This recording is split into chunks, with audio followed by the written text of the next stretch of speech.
మీరు వెళ్ళొద్దండి, అక్కడ వాళ్ళు గ్యాదర్ అవుతున్నారు, లా అండ్ ఆర్డర్ ప్రాబ్లం వస్తే అన్నారు. మేము ముందుగా ప్రకటించుకుని మేము వెళ్తున్నాం. వాళ్ళు గ్యాదర్ అయితే మేము పారిపోవాలని చెప్పండి. ప్రజాస్వామ్యంలో పోలీసులు ఎవరి పక్షాన ఉన్నారు? మా పక్షాన ఉన్నారా? న్యాయం పక్షాన ఉన్నారా? పోలీసులు తెలుగుదేశానికి సంబంధించినటువంటి కార్యకర్తలు మమ్మల్ని కొట్టడానికి ప్రయత్నం చేసి మమ్మల్ని వెళ్ళకోకుండా నివారించేటటువంటి పరిస్థితుల్లో ఇవాళ ఈ రాష్ట్రంలో ఉందంటే ఈ రాష్ట్రం ఎక్కడికి పోతుంది? మేము వెళ్ళింది ఎవరు? కార్యకర్తలు వెళ్ళామా? అందరు లీడర్సే కదా, ఎక్స్ ఎమ్మెల్యేలు, ఎక్స్ ఎమ్మెల్సీలు, ఇన్ఛార్జీలు. మేము కారులు వేసుకెళ్ళాం. మేమే రాళ్ళు తీసుకెళ్లలేదు, కర్రలు తీసుకెళ్లలేదు, మా సైన్యాన్ని వెంట పెట్టుకెళ్లేదు, మా కార్యకర్తలు ఎవరిని వెంట పెట్టుకెళ్లేదు. మేము వెళ్ళింది నాయకులం. అవతలం దేవుడు నాయకులు లేరు. నాయకులు ఎస్కేప్. నారా లోకేష్ ఎస్కేప్. లెగ్గొట్టి రాళ్ళు ఇచ్చి, కర్రలు ఇచ్చి, ప్లే కార్డ్స్ ఇచ్చి గో బ్యాక్ వైఎస్ఆర్సీపీ. ఎందుకు గో బ్యాక్? ఈ రాష్ట్రంలో గో బ్యాక్ అవ్వాలా మేము? ఏమిటి అన్యాయం? రైతుల యొక్క సమస్యల్ని తెలుసుకొని అడ్రస్ చేసే హక్కు ఈ రాష్ట్రంలో వైఎస్ఆర్ కాంగ్రెస్ పార్టీకి లేదా? అమరావతిని మేము వ్యతిరేకించమా మావిగన్నా, that is a different matter. ఇవాళ రైతులని మీరు బెదిరించి భూములు లాక్కోవాలని ప్రయత్నం చేస్తున్నప్పుడు వారిని అడ్రస్ చేయడానికి మాత్రమే మేము వెళితే ఇలాంటి దారుణమైన సంఘటనలకి మీరు కల్పిస్తున్నారు. దురదృష్టకరమైనటువంటి ఒక ప్రిసిడెన్స్ ని మీరు పెడుతున్నారు. ప్రభుత్వం మీ చేతిలో ఉందని, డిఎస్పీ మీవాడని, డీజీపీ మీవాడని, సిఐ మీవాడని మీరు రకంగా చేయటం అనేది చాలా దుర్మార్గం. రోజులు ఎప్పుడు ఇలాగే ఉండవు. 2 సంవత్సరాలు అయిపోయింది, ఇంకా 3 సంవత్సరాలు మాత్రమే ఉంది. దాడులు చేసే సంస్కృతి ఎక్కడ పెడితే అక్కడ దాడులేనా?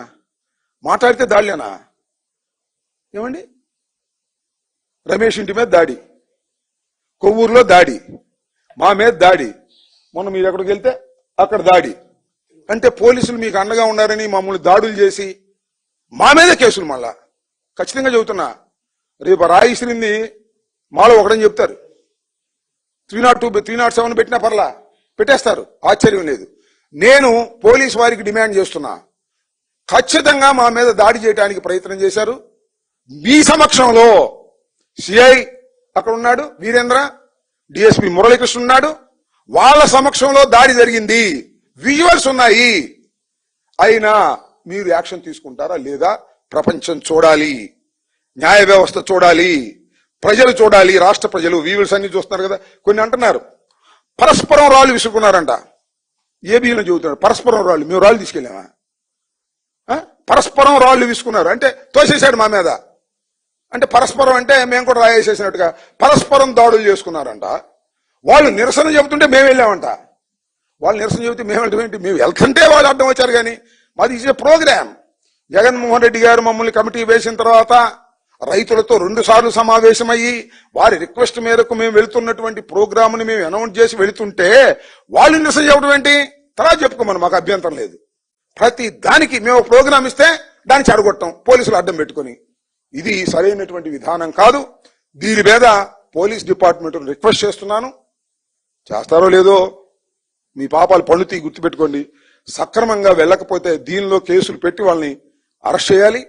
అరెస్ట్ చేయకపోతే భవిష్యత్తులో మీరే ఇబ్బంది పడతారు పోలీస్ డిపార్ట్మెంట్ అని కూడా చెప్తున్నా. ఇప్పటికే పోలీస్ డిపార్ట్మెంట్ చాలా తప్పులు చేసి ఇరుక్కుంటుంది. గుర్తుపెట్టుకోండి, మీరందరూ రేపు ప్రశ్నార్థకం అవుతారు, మీరందరూ సమాధానం చెప్పాల్సి అవుతారు. కాబట్టి సమాజంలో ఉన్నటువంటి ప్రజాస్వామ్యవాదులందరూ కూడా ఇవాళ రైతులను ఉద్దేశించి వారిని సంప్రదించడానికి, వారి విషయాలు తెలుసుకోవడానికి వెళ్లిన మా వైఎస్ఆర్ కాంగ్రెస్ పార్టీ నాయకుల మీద దాడిని అందరూ పార్టీలకు అతీతంగా ఖండించవలసిన అవసరం ఉందని ఈ సందర్భంగా నేను చెప్పదలుచుకున్నాను.